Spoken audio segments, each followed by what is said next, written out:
Trying to get a group of jumpers to exit together can be challenging.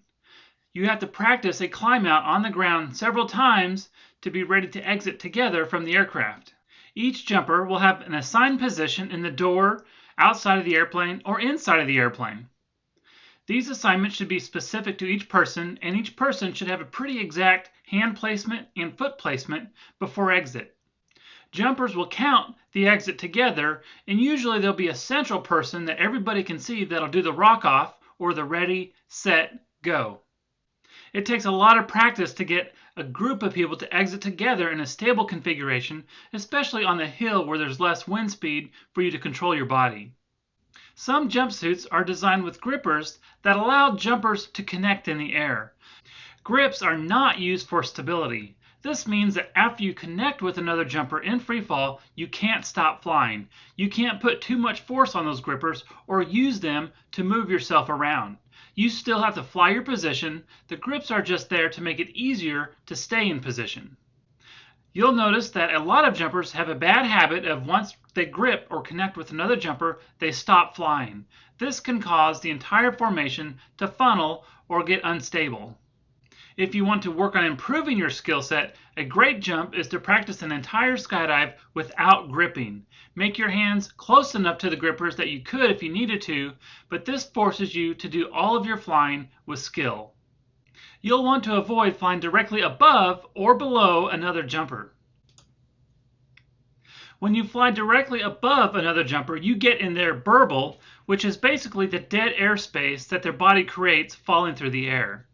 This dead airspace can cause you to fall onto the back of the other jumper below you. The same thing can happen if you accidentally fly directly below another jumper. You take their airspace and they can fall onto your back. If you do this during a large formation, a single mistake can cause the entire formation to get unstable. Breakoff is the planned altitude that you plan to break up your group skydive and start tracking. Remember, you need to check your altimeter every 3 to 5 seconds or after each maneuver. When jumping with your instructor, it'll be your job to initiate the breakoff without prompting from your instructor. This means that you are responsible for keeping track of the altitude and initiating the breakoff at the planned altitude. Again, this is the altitude that you will turn and start tracking away from the group or your instructor. You want to plan the breakoff altitude to allow yourself and the other jumpers enough time to track 50 feet. In addition, you also have to allocate some time to slow down before deploying your parachute. The most positive way to signal that it's time to break off is to turn and track. If one person in the group turns and tracks, that's a good signal for everybody else to check their altimeters because it might be time to break off and turn and track for everybody.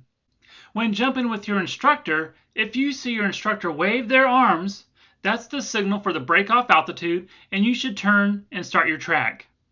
If you see your instructor deploy their parachute, that means you're already too low, you don't have time to track, and you have to deploy your parachute immediately.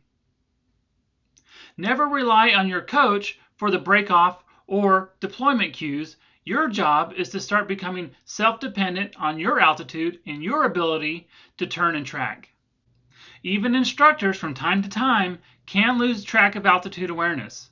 Or flying in large groups, there have been times when everyone in the group has lost track of altitude and all it would have taken was one person turning and tracking to signal to everybody else that it was time to break away. You are always responsible to break off and open at the planned altitude, whether you're jumping with a coach, other licensed jumpers, or in a group. Everyone is responsible for their own skydive. When you do break off, it's important that you turn away from the center of the group and start tracking outward. It's more important to track in a straight heading than get the correct speed or angle when starting to learn how to track.